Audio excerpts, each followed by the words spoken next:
Bueno, bienvenidos, bienvenidas a esta primera clase bajo esta modalidad virtual, que es la modalidad por la cual se ha optado en este cuatrimestre del 2020, por las causas que ya todos conocemos.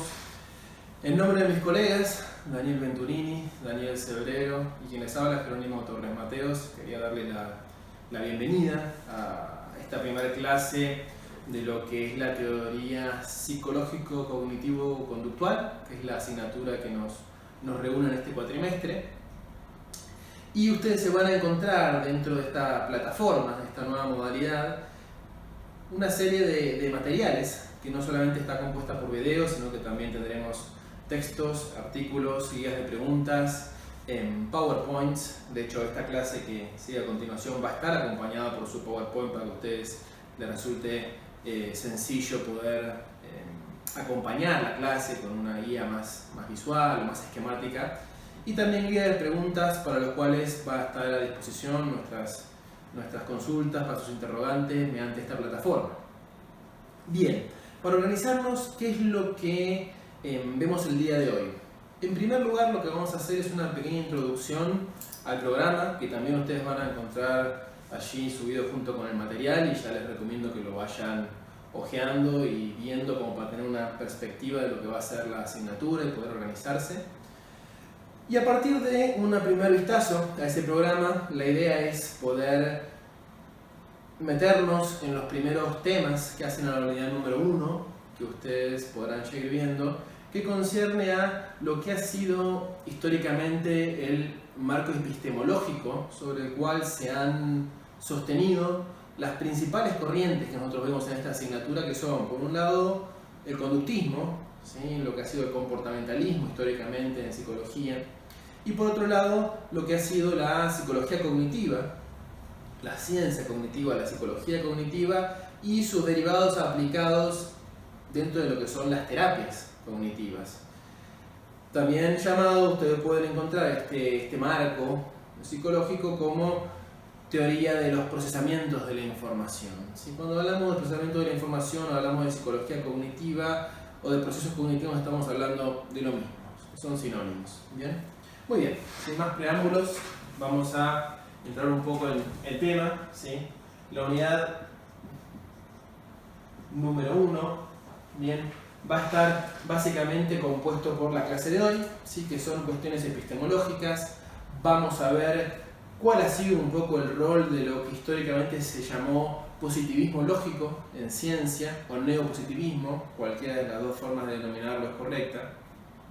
Vamos a repasar un poco lo que han sido las corrientes racionalista, empirista, y sumando quizá algunas que ustedes no han profundizado tanto, lo que es la corriente constructivista, inclusive para eso, para ir dándole un poco de entrada a la última unidad del programa, que son las terapias por-racionalistas en terapia cognitiva.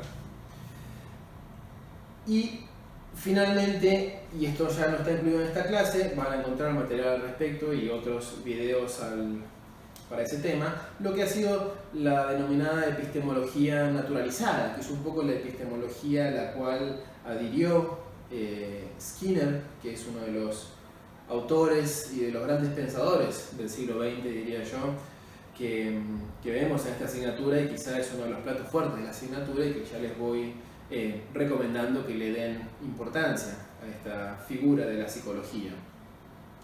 Bien, entonces en la unidad 1 van a encontrar un poco esto, ¿sí? Básicamente el marco epistemológico que sienta las bases para nuestra asignatura. Ya después, en la unidad número 2, ¿sí? Ustedes van a encontrar un poco lo que ha sido la historia del conductismo, bien, algunos antecedentes dentro del conductismo. Hay un texto que ya les voy recomendando que lo tengan presente, que es de Kasdin, con K y Z, una autora que reúne la historia de lo que ha sido la psicología comportamental, y allí aparecen una serie de figuras que no tienen el renombre histórico como han tenido Watson o Skinner o Pavlov, pero sin embargo forman parte de la currícula, y está bien que ustedes lo vean como lo que han sido teorías del aprendizaje. Ya en la unidad número 3 nos metemos de lleno con teorías del aprendizaje mucho más conocidas, como son el asociacionismo clásico, ¿sí? Lo que es el condicionamiento clásico, ¿sí? El asociacionismo, con sus orígenes en la psicología rusa, la psicología objetiva rusa, Pavlov, Sechenov, Becherev y compañía, cómo eso evoluciona hacia lo que es el conductismo clásico, y ahí sí ya hablamos de escuela conductista propiamente dicha, que es la escuela fundada por John Watson, y finalmente, y obviamente, lo que es el condicionamiento operante, ¿sí? De Fred Skinner, quien ha sido uno de los, quizá de los conductistas de mayor vuelo, sin duda, y de grandes aportes a la psicología del siglo XX. A partir de acá, y quizá a fines didácticos para que ustedes se organizan, pueden marcar un poco un quiebre en el programa, donde ya en la unidad número 4 comienzan lo que son las teorías propias del procesamiento de la información y más cercanas al cognitivismo. Allí van a encontrar un poco los aportes de las teorías del aprendizaje de Bandura, con su teoría del aprendizaje social, ¿sí? Del aprendizaje por modelado o observación. Van a encontrar la teoría del aprendizaje de Lev Vygotsky. Tranquilamente podría figurar en ese contexto la teoría de Piaget, sin embargo eso ustedes lo ven con profundidad en otras asignaturas. Finalmente van a encontrar también algunas teorías vinculadas al funcionamiento del estrés y las capacidades de afrontamiento de las personas, como es el caso de la teoría de Lazarus y de Fogman. La teoría de Seligman, ¿sí? Cómo las personas aprenden a atribuir eventos y atribuir causas a las cosas que les suceden, y cómo esto está vinculado con ciertos procesos emocionales, sobre todo con la depresión, y las teorías del desamparo aprendido que él propone como una forma de explicación de posibles factores causales en la depresión. Y finalmente en la unidad 5, ¿sí? Seguimos ya con lo que son modelos cognitivos, pero nos metemos quizás en los más renombrados a nivel terapéutico.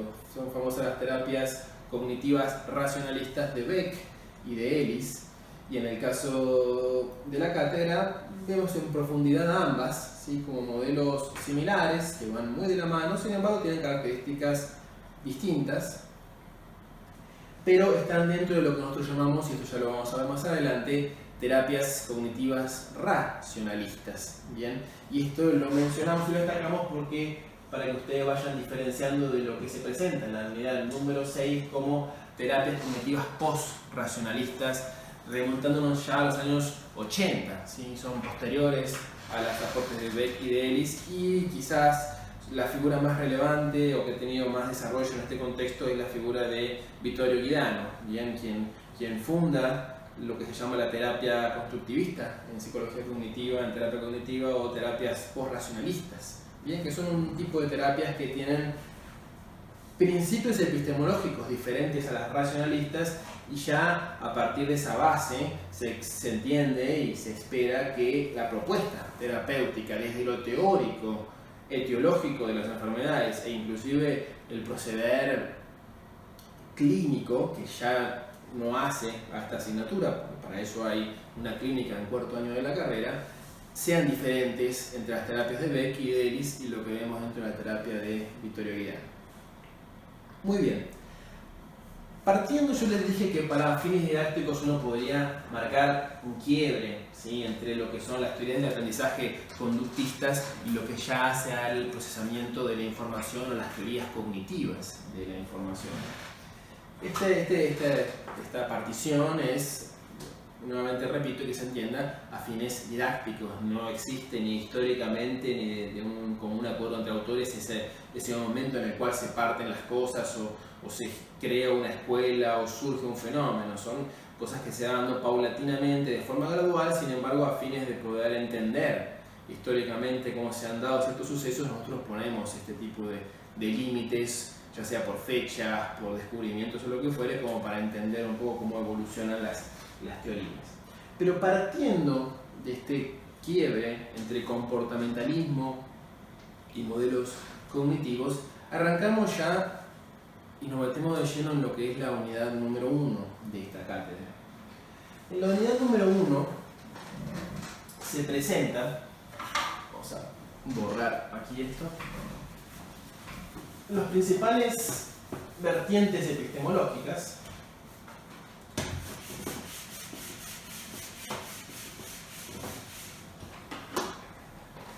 y podemos partir, para que se entienda históricamente qué es lo sucedido, de un fenómeno que sucede en el siglo XX, bien, y para que se ubiquen aproximadamente en 1950, y al cual se llamó históricamente revolución cognitiva. Una revolución cognitiva, una revolución dentro de la ciencia, es la aparición de una serie de acuerdos a la hora de estudiar, por parte de diferentes disciplinas, las formas en las cuales las personas conocemos, entendemos y asimilamos la información del mundo. ¿Sí? Cuando acá menciono información lo hago de una forma amplia del término. ¿Sí? En el contexto de la psicología cognitiva, cuando hablamos de información estamos refiriendo a cualquier tipo de experiencia que ingrese a nuestra mente, entendiendo la mente como un sistema.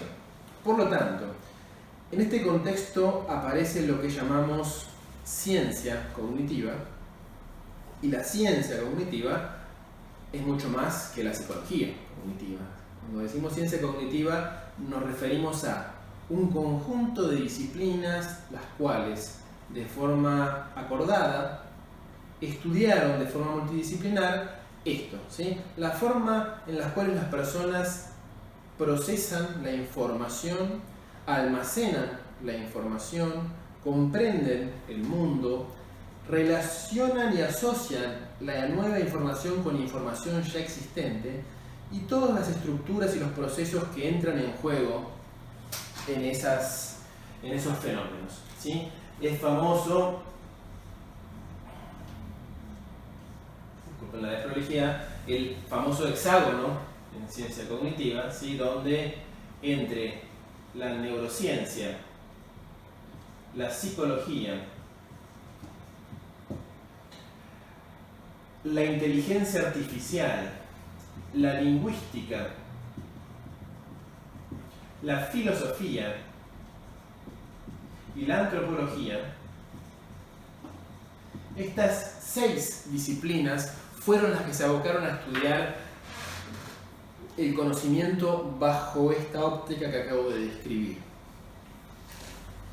Y acá vamos a hacer una primera salvedad, un parate en esta explicación, para que ustedes vayan diferenciando dos cosas fundamentales. ¿Sí? Esto es importante saberlo.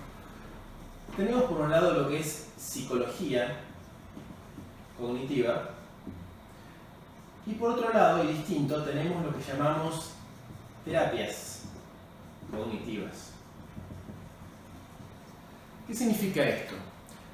Una cosa es el campo de la psicología cognitiva y otra cosa es el campo de las terapias cognitivas. Si bien ambas están enmarcadas en este paradigma del procesamiento de la información, sus campos de aplicación y de desempeño son distintos. La psicología cognitiva, por empezar, nace primero, nace en este contexto, y básicamente se abocó a estudiar funciones básicas de las personas. Y cuando hablo de funciones básicas me refiero a la memoria, la atención, el aprendizaje, la creatividad, etc. ¿Sí? Por lo que ustedes se dan cuenta, nada tiene que ver eso con cuestiones psicopatológicas, ¿bien? O cuestiones clínicas, como puede ser la etiología de la depresión, de los trastornos ansiosos o de los trastornos de la personalidad, etc. Por lo tanto, ese es el campo en el cual nace la psicología cognitiva dentro de la ciencia cognitiva. Tiempo después, no mucho después, estamos hablando de los años 50, ya a partir de los años 50 Beck ya estaba investigando un poco la aplicación de estos principios para cuestiones terapéuticas. Acá viene un poco la explicación. El surgimiento de las terapias cognitivas, y cuando hablo de terapias cognitivas me refiero a la de Beck y Ellis, está en gran parte dado por tomar conceptos o ciertos principios de la psicología cognitiva y llevarlos para la comprensión del campo clínico o psicopatológico. Bien, conceptos como por ejemplo el concepto de esquema, el concepto de proceso, el concepto de distorsión, el concepto de producto cognitivo, son tomados y trasladados al campo clínico al fin de poder intentar comprender la patología a la luz de esos conceptos. Y una vez que se comienza ese camino, luego la propia terapia cognitiva va generando sus propios conceptos que le son necesarios para profundizar, sí, ya más lo que es el campo patológico, ¿sí? No basta con lo que le brinda el otro campo, como es la psicología cognitiva, sino que tiene que empezar a desarrollar un poco sus propios conceptos y sus propios principios, teorías y hipótesis. Entonces, aclarado esto, pues es muy importante que se entienda, ¿sí? La psicología cognitiva fue llevada adelante por psicólogos como John Searle, Miller, Piaget, Bandura, Chomsky del lado de la lingüística. Bien. Ahora bien, son autores o teóricos que poco tienen que ver con la salud mental y la terapia mental. Ya después vamos a ver que Bandura es un teórico cognitivo, un teórico del aprendizaje, pero no tenemos aportes de él dentro de lo que es el campo clínico de curación de patologías. Bien, entonces hay una diferencia que es importante que se conozca, pero estamos dentro del mismo paradigma. Ahora bien, ¿por qué arrancamos con este fenómeno como una forma de explicar el programa y la unidad número 1? Porque para llegar a este suceso, a esta revolución cognitiva, hubo una gran disputa epistemológica durante el siglo XX y que repercutió directamente en la evolución de la psicología como ciencia. Y esa disputa se dio entre aquellas epistemologías que sentaron las bases y fortalecieron las teorías conductistas y aquellas epistemologías que sentaron las bases y permitieron el surgimiento de la psicología cognitiva o teorías mentalistas. ¿Qué significa esto? Teorías que a la hora de explicar el comportamiento acuden, sostienen y defienden la existencia de la mente como concepto y como fenómeno. ¿Bien? Entonces, yo mencionaba recién, se dio un fuerte debate, ¿sí? un choque, ¿bien? Entre posiciones epistemológicas. ¿Cuáles fueron estas posiciones? Y acá me remonto, sí, un poco más atrás, vamos hacia principios del siglo XX, quizá con un auge entre la década del 20 y del 30, para lo que ustedes van a encontrar en el programa, denominado como positivismo lógico. El positivismo lógico es un movimiento dentro de la epistemología, esto es, un movimiento que implica una forma de concebir qué entendemos por verdadero conocimiento, o conocimiento fiel, y que estuvo promovido por lo que se conoció como el Círculo de Viena. Acá les menciono que, adjuntado a las clases y subido a la plataforma, van a encontrar una serie de videos sobre historia de las ideas, donde tienen otros autores y pensadores y filósofos de la ciencia haciendo alusión y explicando un poco este fenómeno que se dio a principios del siglo XX, de manera de poder complementar de forma audiovisual en la clase.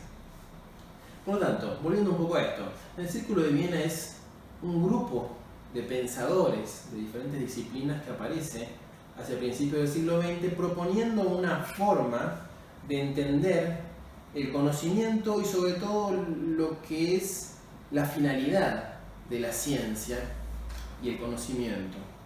Es un movimiento que no solamente incluyó el campo de las ciencias, sino que también incluyó otros campos, como fue el campo artístico o el campo de la música. Tuvo una fuerte repercusión. Pero lo que nos concierne a nosotros y nos interesa es qué impacto tuvo en la ciencia y obviamente más específicamente en la psicología. El positivismo lógico consideraba que el verdadero conocimiento es aquel, en primera instancia, que nos es brindado por los sentidos. Bien, el conocimiento verdadero, genuino, es aquel de carácter fáctico, bien, el que está sostenido sobre los hechos, el conocimiento empírico. Hasta ahí no hay mayores novedades respecto de lo que ustedes han siempre han estudiado conocido como empirismo, ¿sí? El empirismo con una tradición inglesa nutrida, como es el empirismo de Hume o de Berkeley. Acá voy a hacer un paréntesis, bien, para que ustedes repasen, esto lo encuentran en la unidad número 1, recuerden lo que son el empirismo, que como estamos describiendo en este momento, es aquella corriente epistemológica que considera que el verdadero conocimiento genuino, es aquel que nos es brindado a través de los sentidos y aquel que radica en los hechos, en lo fáctico. Por otro lado tenemos la tradición racionalista o racionalismo, bien iniciado por Descartes, quizá uno de sus mayores exponentes, que considera que no, los sentidos nos engañan, por lo tanto el verdadero conocimiento, el conocimiento genuino es aquel que nos es brindado mediante la razón, los procesos racionales. Y finalmente ustedes van a encontrar en el programa la corriente constructivista, ¿sí? La epistemología constructivista, ya más moderna, es una corriente epistemológica que considera que el conocimiento es construido por cada persona. ¿Qué significa esto? Es utópico para los constructivistas la idea de una realidad externa objetiva que puede ser conocida por las personas. Los constructivistas sostienen que cada persona construye su propia realidad. Somos constructores de conocimiento por naturaleza. Por lo tanto, hay tantas realidades como personas. Autores que han influido en esta línea o han seguido esta línea, podemos encontrar, quizás ustedes conozcan de renombre, a Gregory Bateson, a Václavic, Varela, Humberto Maturana y bueno, otros, que han seguido un poco esta propuesta que ha repercutido en varios campos del conocimiento y ha repercutido también en psicología. ¿Por qué está presente en el programa y por qué la comentamos en la unidad número 1?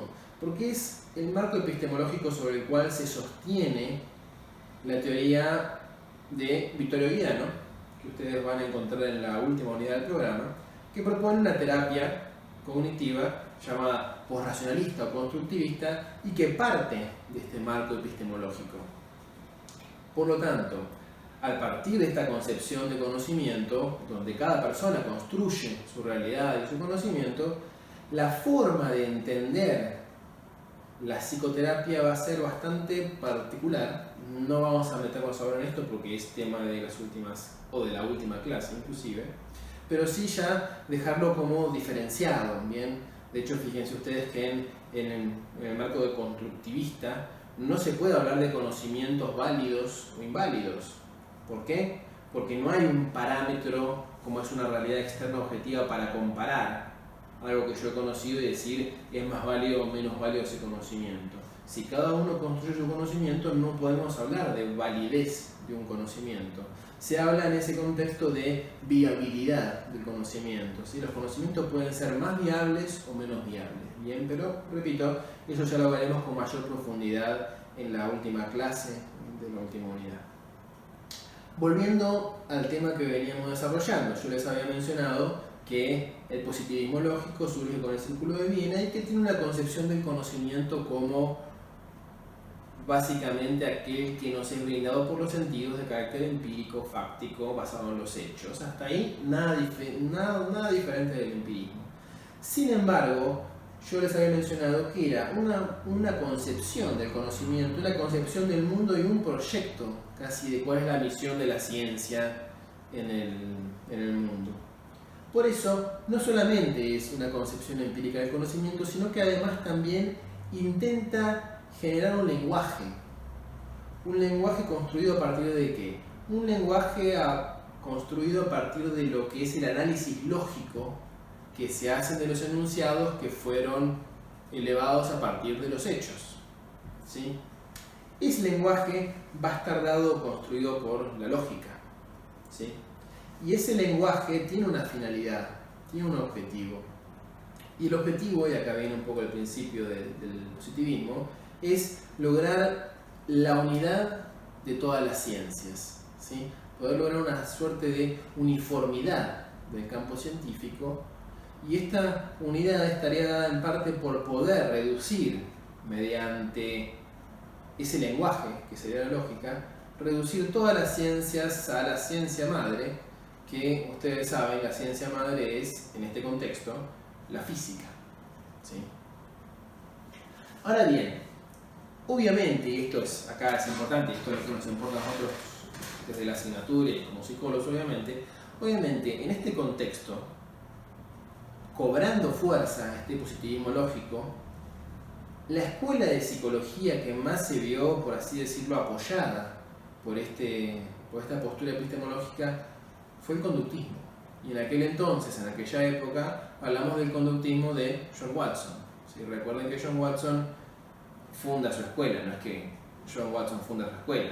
Se considera históricamente que el conductismo aparece como escuela formalmente hacia 1913 aproximadamente, por lo tanto hacia la década del 20 ya tenía un desarrollo importante, y si a eso le sumamos este marco epistemológico, es una escuela que cobró mucha fuerza. De hecho, podríamos decir que para aquel entonces a nivel mundial era la escuela que predominaba el conductismo de Watson. ¿Sí?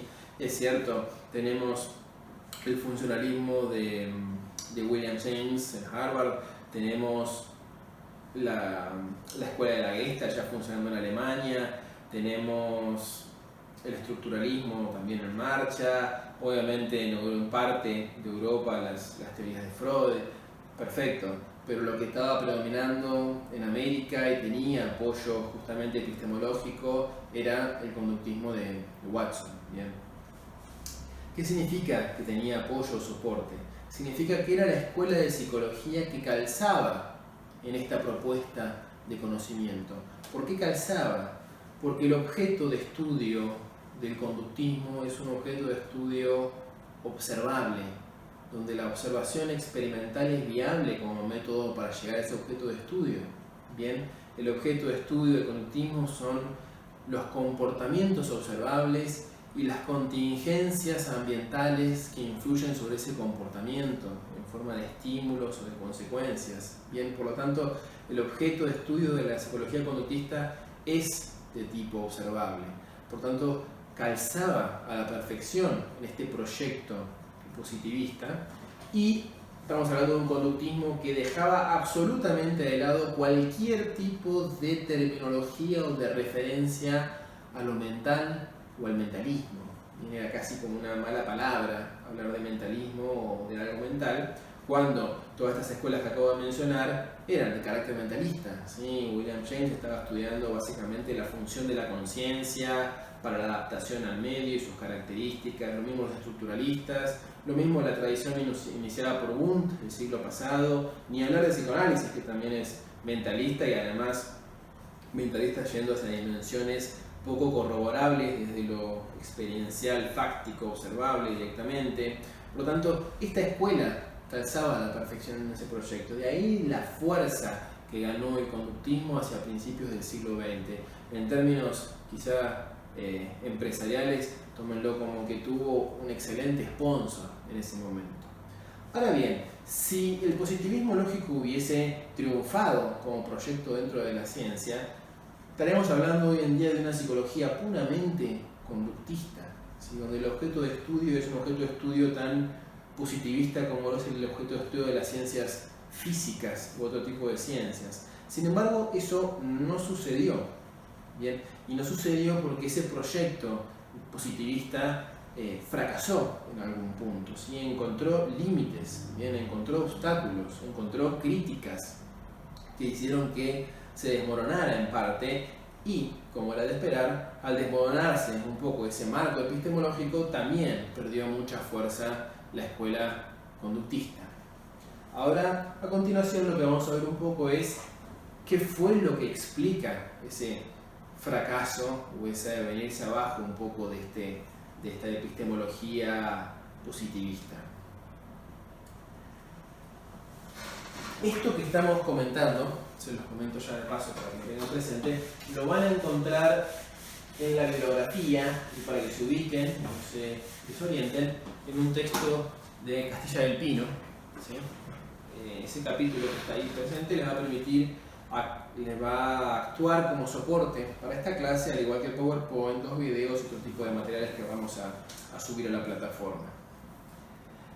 ¿Qué fue entonces lo que golpeó este proyecto positivista o no positivista? Bien, fueron varias cosas. Tenemos por un lado una serie de fenómenos dentro del campo de las ciencias y tenemos por otro lado las críticas formales que la epistemología ha realizado o realizó a esa forma de entender la ciencia. Y entre las críticas se destaca la de un gran pensador, ustedes lo han sentido nombrar y posiblemente lo hayan visto ya, por eso no voy a profundizar demasiado, que es Karl Popper. Popper, filósofo de la ciencia, es conocido por su crítica en gran parte a este proceder científico que venía en boga en aquel momento, y que en su obra La investigación científica se encargó de dejar al desnudo un poco el incorrecto proceder que tenía la ciencia hasta ese momento. La crítica de Popper un poco lo que menciona, o lo que a donde apunta, es a que hay algunas fallas en el proceder lógico de esta ciencia positivista. La ciencia positivista se comportaba de forma tal que a partir de la acumulación de hechos observados se enunciaban leyes de carácter universal. Y lo que Popper muy bien observa es que no hay ningún proceder dentro de la lógica que a mí me permita pasar de enunciados individuales a enunciados generales de carácter universal, ¿sí? Dicho de otra forma, por más casos que yo vea respecto de una hipótesis que tenga, eso no me habilita a mí desde el punto de vista lógico a universalizar esa ley, ¿sí? y animarme a decir que para todos los casos tal cosa. Por lo tanto, lo que va a proponer Popper es que la ciencia no procede por acumulación de casos, sino porque sus teorías, y cuando hablamos acá de teorías, en el contexto de Popper, una hipótesis es una teoría, siempre y cuando cumpla con una condición fundamental, y es que la forma en la cual esté formulada sea de tal manera que puedan aparecer en la realidad casos que contradigan esa teoría o esa hipótesis. Si esa hipótesis está formulada de esa forma, esa hipótesis tiene un carácter científico y va más allá de la acumulación de los hechos que la confirmen, ¿sí? Sino que tiene que ser lo que Popper denominó falseable, ¿sí? Tiene que ser susceptible de ser refutada porque aparecen contraejemplos en la realidad. Hasta ahí entonces es válido que una teoría sea de carácter científico sin necesidad de acumular casos que la confirmen, sino por el solo hecho de que pueda ser o encontrar contradicción si aparece un caso que la contradice. Siguiendo un poco la línea de Popper, aparecen los aportes de Thomas Kuhn, también un filósofo de la ciencia de mucho renombre, y que llevó un poco a dejar sobre la mesa la importancia que tiene el entender la ciencia como una actividad constituida por personas, ¿sí? Sobre todo para exponer o dejar expuesta la idea de una ciencia 100% objetiva, bien totalmente desligada de influencias ideológicas o tecnológicas o lo que fuese, ¿sí? Kuhn con mucho tino lo que hizo fue destacar cómo esta construcción social que es la ciencia tiene limitaciones y está incidida por factores sociales, políticos, tecnológicos y científicos, entre otras cosas. Para explicar un poco este proceder de la ciencia afectada por factores sociales y de la época, él trae a colación su famoso concepto de paradigma científico, lo que es la ciencia, y esto él lo denomina como ciencia normal, como una actividad que se da dentro de ese paradigma, y lo que sucede cuando un paradigma comienza a presentar ciertas anomalías, que es lo que llamó revolución científica, que se da cuando ciertos problemas planteados como interesantes dentro de un paradigma dejan de ser susceptibles de ser explicados por determinadas teorías, ya sea porque encuentran limitaciones en sus hipótesis, en sus teorías, en sus metodologías, y eso comienza a mostrar ciertas falencias en las teorías, lo cual hace que comience a ser reemplazado por otro modelo, otra teoría que explica mejor ese problema. Ese proceso es lo que Kuhn denominó un poco revolución científica, y es un poco cómo procede y evoluciona la ciencia en el tiempo. Esta línea también es tomada por Irving Lakatos, años 70, estamos hablando ya de 1970, y esto lo que estoy explicando es en términos muy generales, pero como para que se entienda un poco cómo llegamos después a la epistemología propia de la psicología cognitiva, donde Lakatos, siguiendo un poco las propuestas de Kuhn, va a diferenciar que dentro de las teorías hay ciertos núcleos, y cuando hablo de núcleos me refiero a ciertos principios que están en la base de las teorías y que tienen un carácter metafísico. ¿Qué significa esto? No demostrable. ¿Sí? Son principios de los cuales las teorías parten, para luego sí, a medida que van avanzando en sus hipótesis y en sus afirmaciones, se van acercando a formas más corroborables. Pero sin embargo en su núcleo, sus guías son de carácter mucho más metafísico, es lo que denomina metapostulados. Y que una teoría científica se compone de esos metapostulados y que luego tiene una suerte de equilibrio entre lo que llamó heurísticos positivos, que serían metodologías propias de esa teoría, principios propios de esa teoría, confirmaciones propias de esas teorías, y lo que él llamó también heurísticos negativos. Los heurísticos negativos son las famosas hipótesis auxiliares, a los cuales una teoría recurre cuando de repente algo que había anunciado encuentra, ¿sí?, algún tipo de contraejemplo o de situación donde no se cumple esa teoría. Entonces se acude a una nueva hipótesis como para decir, momento, bueno, está bien, no sucedió en este caso, pero no sucedió porque podría llegar a ser que esto esté operando. Bien, entonces a partir de ahí no se sacrifica la teoría principal, ¿sí? Sin embargo, estoy haciendo como una pequeña trampita al traer otra explicación que ya voy a demostrar de mi tiempo. Sin embargo, es viable hacer eso. Pero lo que Lakatos muy bien indica es que hay un límite para eso. Hay un equilibrio entre heurísticos positivos y negativos. Y cuando una teoría tiene que empezar a abusar, por decirlo de alguna forma, de heurísticas negativas, esa teoría empieza a encontrar ya falencias.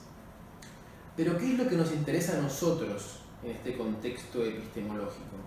Nos interesa que de esta forma, como desde el positivismo se fue pasando a unas epistemologías enmarcadas en la propuesta de Popper, de Kuhn, más de carácter social, sin abandonar los rigores científicos, pero mucho más con una postura de mayor humildad científica, sobre todo a la hora de universalizar los principios, propuestas como la de Kuhn, Popper y Lakatos habilitaron nuevamente a que en ciencia la psicología pudiese tener como objeto de estudio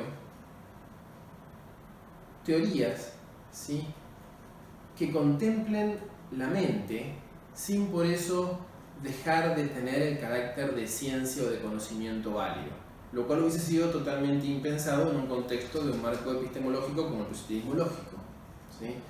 En este contexto, estoy mencionando, es una epistemología más evolucionada hacia la postura de Popper, Lakatos y Kuhn. Estaba bien nuevamente en psicología volver a hablar de mentalismo, esto es, de conceptos mentales, y tomar a la mente como objeto de estudio sin por eso alejarse del rigor científico. Y es en este contexto donde empieza a aparecer y empiezan a cobrar fuerza y rigor científico las primeras teorías cognitivas dentro de psicología, ¿sí?, teoría del procesamiento de la información. Y eso explica un poco desde lo epistemológico el paso acompañado entre conductismo y psicología cognitiva y entre positivismo y lo que han sido las epistemologías popperianas, kuhnianas, etc. Por un lado, y volviendo un poco a la crítica de Popper, yo había mencionado que el positivismo lógico entra en crisis en parte, pierde fuerza por estas fuertes críticas de filósofos de la ciencia. Pero por otro lado también los campos de acción aparecieron, se dieron ciertos fenómenos que afectaron la credibilidad de ese proyecto de ciencia. Y esto se dio tanto en las ciencias duras como en la física, como también en la otra patita del positivismo lógico como es la matemática. La famosa demostración de Turing, ¿sí? O sea, la teoría de Turing de la imposibilidad de demostrar la finitud de los cálculos matemáticos de 1937, creo que es 36, o el teorema de Gödel, o en el campo de la física ya de repente aparecen teorías donde se descubre que el comportamiento de los electrones según cómo se presente depende del dispositivo con el cual se lo observe. ¿Llevó a qué? A encontrarse que ciertas cosas que se creían que eran universales y que eran leyes seguras y para siempre de carácter universal, de repente encuentran lo que Popper bien llamó cisnes negros, ¿sí? Yo por más cisnes blancos que observe, eso no me habilita a mí lógicamente a decir que todos los cisnes son blancos, porque pueden aparecer cisnes negros, y en ciencia, en matemática y en física aparecieron y aparecen permanentemente. Por lo tanto, lo que se llega acá es a una búsqueda de un poco de cierta humildad científica a la hora de universalizar o animarse a hablar de la universalidad de cierto principio, de cierta ley.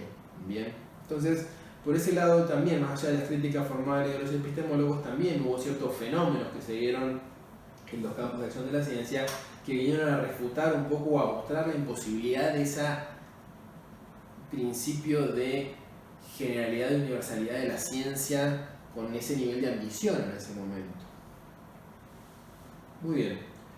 Para recapitular entonces un poco lo visto hasta el momento, podríamos decir que existía una ciencia mentalista en psicología antes del conductismo. De hecho, ya la psicología experimental, como surge la psicología como ciencia con Wundt hacia fines del siglo XIX, era una psicología de carácter experimental, no de forma rigurosa, pero era experimental porque tenía un método, porque se basaba en la observación, ¿sí?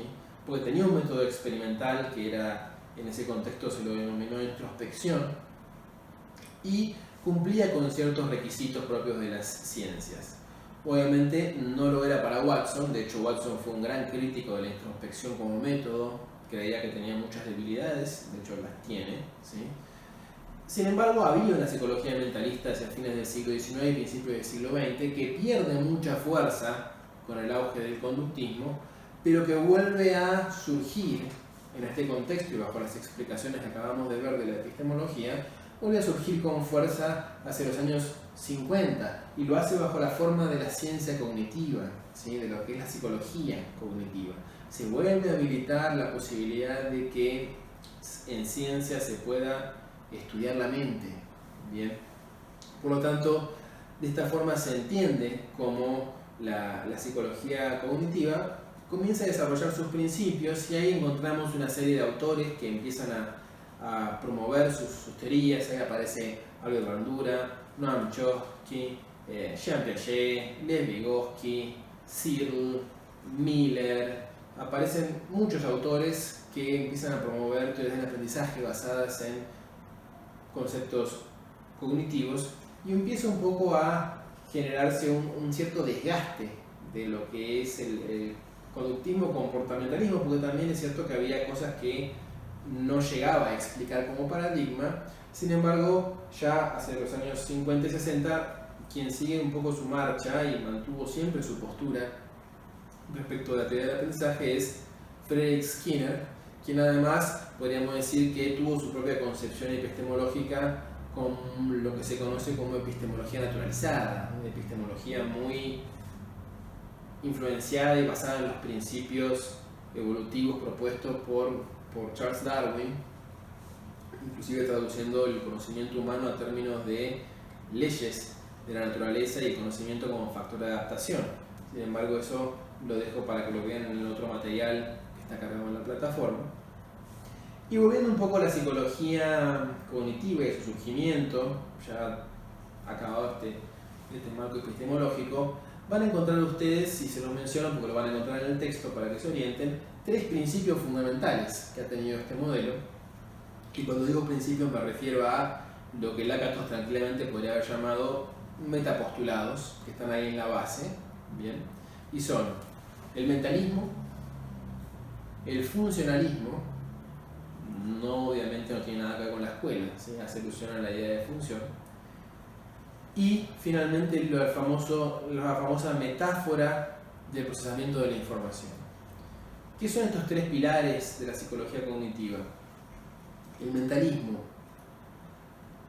No es posible explicar la conducta si no podemos acudir a términos mentalistas. Esto es necesario partir del concepto de mente para poder explicar el comportamiento. Ya sea de forma provisoria, hasta que las neurociencias logren dar cuenta de todo el comportamiento según sus conocimientos, o ya sea de forma siempre necesaria, porque por más que las neurociencias logren dar con la explicación final de todo el comportamiento humano en términos neuroanatómicos, eso sería de tal complejidad, ¿sí?, que sería difícilmente comunicable, por lo cual siempre vamos a necesitar o a requerir términos mentalistas para poder comunicarnos en el campo científico y en el campo humano. El funcionalismo es un poco un principio que viene a hacer o a salvar un problema dentro del plano mentalista, un problema que tiene años. Es el siguiente: cuando uno habla de mente o de mentalismo, corre el riesgo de caer en la idea de un dualismo, esto es, mente y cuerpo, o mente y lo físico son algo separado. Y ahí tenemos un problema entre la mente como algo causante de la conducta. Básicamente el problema es cómo algo que es diferente de lo físico puede generar algo físico. Y el funcionalismo, como principio de la psicología cognitiva, explica un poco esto y refiere a lo siguiente: que en psicología cognitiva se hable de mente no quiere decir que se entienda por mente algo diferente de lo físico. No es así. Los conceptos mentalistas en psicología cognitiva no refieren a algo diferente de lo físico, sino que son conceptos utilizados para explicar formas particulares en las cuales se organiza la materia física, neurotransmisiones, procesos neuronales, donde, y acá siguiendo un poco los principios de la Gestalt, el todo es más que la suma de las partes, ¿sí? En esa combinación de elementos físicos aparecen funciones, ¿sí? Y los términos mentales justamente permiten designar esas combinaciones particulares de lo físico, pero no es que lo mental sea algo diferente del sustrato físico. Y finalmente, la famosa metáfora del procesamiento de la información, que es aquella que sostiene en la base del modelo cognitivo y que asemeja, ¿bien?, simula que la mente humana, y esto siempre en potencial, se comportaría de forma semejante a como lo hacen los ordenadores. Tengan presente que la ciencia cognitiva aparece en un contexto del surgimiento de los primeros computadores, ¿sí? Estamos hablando de los años 50, finales de la Segunda Guerra, que es un contexto en el cual se promueve mucho la informática, sobre todo con los aportes de justamente de Alan Turing. Y en ese auge donde justamente se asemeja, se genera una metáfora entre la mente humana y una computadora, ¿sí? Tener una forma de procesar las cosas que pasan de forma semejante, ¿sí? La mente humana, al igual que un computador, tiene una entrada de información, un procesamiento de la información y una salida de la información. Puede atender información, puede almacenar información, puede relacionar información ya almacenada con nueva información. Por lo tanto, todos estos fenómenos permiten comparar y sostener la idea de que la mente humana funcionaría de forma semejante como lo hace un ordenador. A partir de estos principios, y sobre todo del último, es que se toma ese modelo para empezar a generar hipótesis y teorías y metodologías de trabajo. Y ahí cada una de las disciplinas que mencionamos hace un rato toma su campo de acción más específico. Obviamente en el caso de la lingüística va a ser el surgimiento del lenguaje, en el caso de la psicología va a ser la forma en la cual atendemos, recordamos, sentimos, imaginamos, etc. En el caso de las neurociencias será cómo se generan las neurotransmisiones y su relación con la cognición. etc. Bien, por lo tanto, esta primera clase les permite a ustedes ya tener en claro cómo las dos grandes partes que componen el programa, lo comportamental y lo cognitivo, tuvieron sus marcos epistemológicos y cómo, según históricamente evolucionaron esas epistemologías, fueron cobrando fuerza para un lado o para otro, ¿sí? Y esto en términos didácticos, repito, si no es que cuando cae el positivismo lógico Watson desaparece o se va a otro lado, no. Sus teorías siguen, se los tienen y tienen sus seguidores y siguen sus desarrollos. Una cuestión de qué explica el auge de una teoría o qué es lo que tuvo más fuerza o qué explica el surgimiento de nuevas teorías que pueden explicar mejor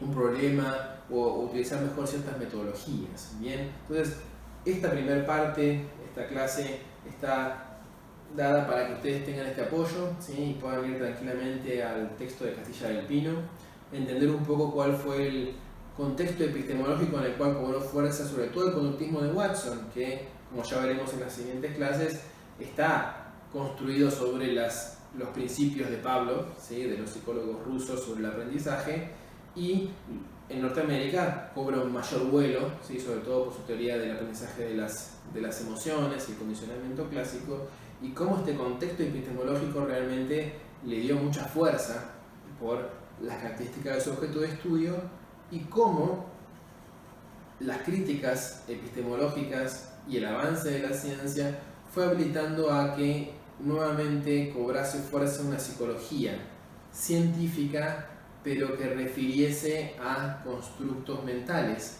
algo totalmente impensado, curiosamente, para Watson, o posturas como la de Skinner, ¿sí? Ya más adelante veremos que dentro de los diferentes modelos conductistas o de los autores en conductismo tenemos diferentes posturas respecto de la presencia o no de variables mentales o de variables que estén por fuera de lo observable.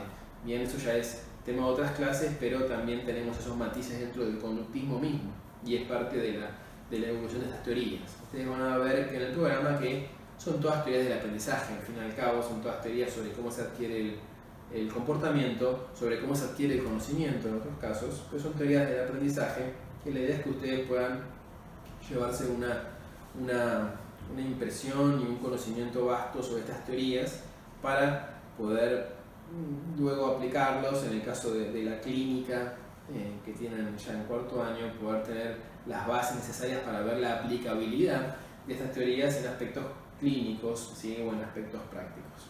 Bien, recuerden que cuentan con la plataforma para realizar sus consultas y que esta clase va a ir acompañada de un PowerPoint que la soporte, así como también del material bibliográfico y también de otros videos donde se ven reflejadas y se ven complementadas un poco estas ideas que acá son expresadas de forma obviamente muy breve y generales porque tienen que calzar en una clase de media hora, de una hora, como para comprender un poco el marco del programa de nuestra asignatura, ¿sí? Tengan en consideración eso. Muy bien, bueno, ha sido un gusto nuevamente y en nombre de la cátedra nos estamos viendo en la próxima clase.